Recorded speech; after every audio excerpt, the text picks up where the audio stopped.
Hey guys, what's up? It's your boy Miguel back again with another video, and for the third time in a row, again I have another Camon 30 phone, but this is the Camon 30 Pro 5G edition. So this is kind of like the middle child of the Camon series because I already reviewed the Camon 30, which was the basic 4G edition, and then in my previous video I reviewed the Camon 30 Premier, which was the top of the line in the Camon 30 series. So this is kind of like the middle child. It's also sort of like a mid-range phone, but it's a lower or sort of like a mid-range phone, if you guys know what I mean. This is also very similar to the Camon 30 Premier, apart from just a few key areas, which will obviously make this phone a little bit cheaper and a better option if you don't want to spend that much money.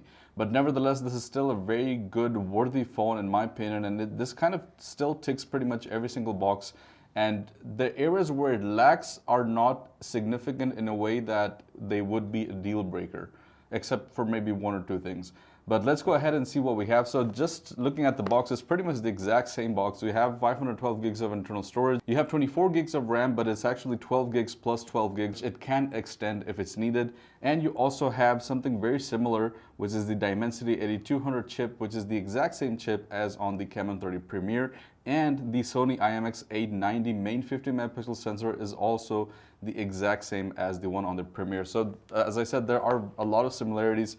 Let's go ahead and see what we have in the box. So again, the Sony IMX 890 sensor, we have a 4K 60 FPS eye tracking autofocus video. You have MediaTek's Dimensity 8200 chip, and a very impressive feature that's actually not on the Premier is the 144 Hz AMOLED display. So the Premier goes up to 120, which is very standard, but this one actually goes even above that at 144, and I don't know how much of a difference it's going to make. I'll try and show you guys, but it's such a small difference that it may not be visible.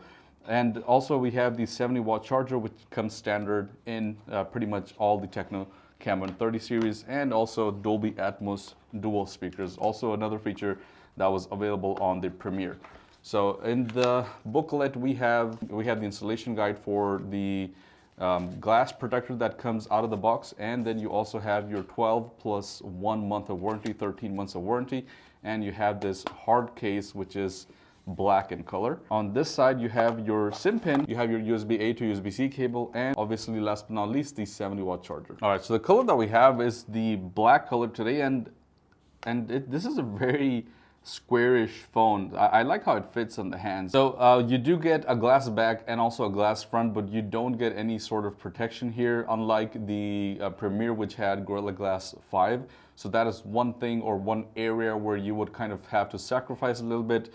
Design-wise, it's pretty much very similar. So you see the same sort of design throughout the Camon series. You still have the bezel, the fancy watch bezel-like camera module, which is used for heat dissipation. You have your flash here, and then you also have your little alert light over here, which turns on whenever you're recording video or you're using the IR blaster. Apart from that, you have your power button on this side. You have your volume rockers on the front. On the top, you have your stereo speaker. You also have your IR blaster.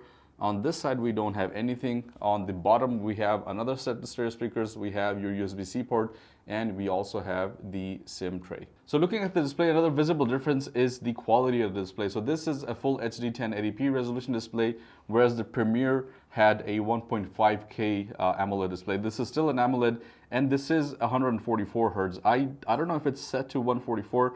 I'm going to go ahead and see if it is. So it's on auto right now, but I'm gonna go ahead and put it on 144, and I'm gonna see if, I can't tell the difference. It's so subtle that it's really difficult to tell between 120 and 144. Yeah, it's almost impossible to tell. Although I'm happy that they have that option, but it's not really adding any value to it. Apart from you just telling people that it has a 144 Hz display. So that's about it when it comes to the display. Performance-wise, this, as I just mentioned, it is pretty much the exact same. It has the same 8200 chip when it comes, the MediaTek's 8200 chip, the same one that the Premier Pro also had. So the numbers are also very similar. So on Antutu V10, it shows 932,000 points, which is pretty much exactly the same points as we saw on the Premier. So performance-wise, This is no different. You're going to be able to get out as much performance as the Premiere. So that's one thing to consider. And then this also has pretty much the same amount of RAM with 12 gigs and then another 12 gigs additionally if you want to extend it. Camera wise, this looks like it has a triple camera setup when it actually doesn't. It has a dual 50 megapixel setup. One is the wide and then the ultra wide.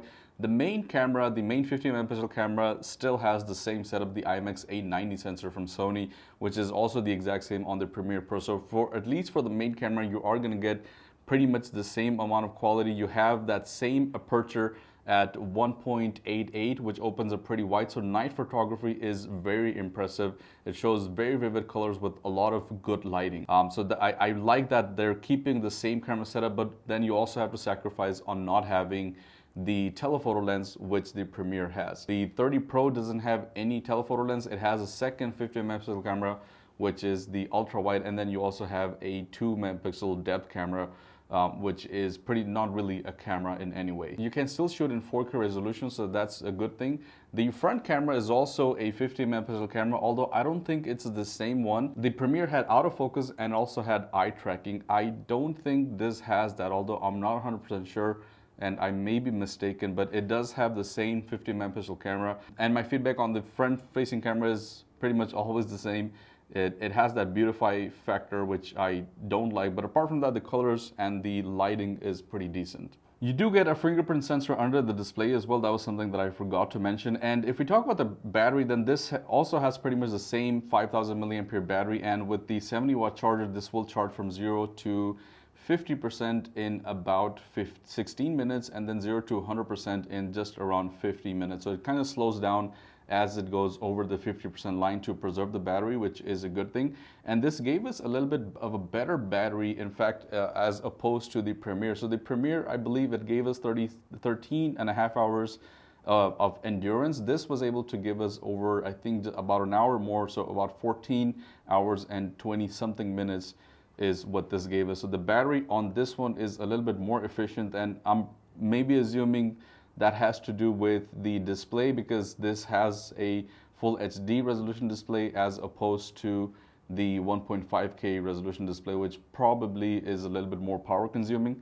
Or maybe it's because of the camera setup, which maybe uses a little bit more power when it's using that. But it's pretty much the same. And you also get, where did I put it? You also get your 70-watt charger that comes out of the box, so you are going to get pretty fast charging, as I just mentioned.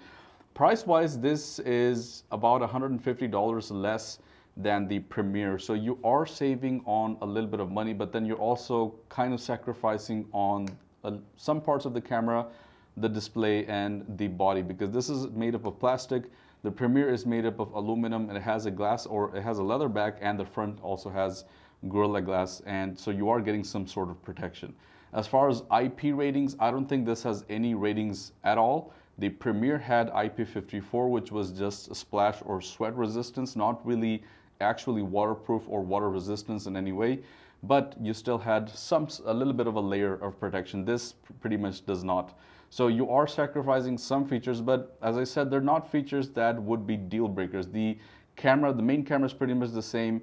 The display is just a little bit slightly lesser in quality, but it's nothing that you cannot live without. It actually has that 144 factor, if you want to mention that, and you're also getting the same amount of battery, you're also getting the same amount of performance from it. So there's a lot of similarities as well, which kind of make up for that. And then the price at around $350, which is just around 1,300 dirhams, not bad at all in my opinion. The Premiere was going to cost you, I think, starting 1,900 to 2,000 dirhams was where it was touching, so around $500. This is going to be slightly cheaper than that, and I think this is a phone that you should consider if you don't want to spend $500 or if you don't want to touch the 2,000 dirham line. This is a very good phone in my opinion. This was just a quick impression, first impression, and a sort of like a quick comparison with the Premiere Pro. Let me know your thoughts down in the comments below. Thank you so much for watching, and I'll see you guys in the next one. Peace out.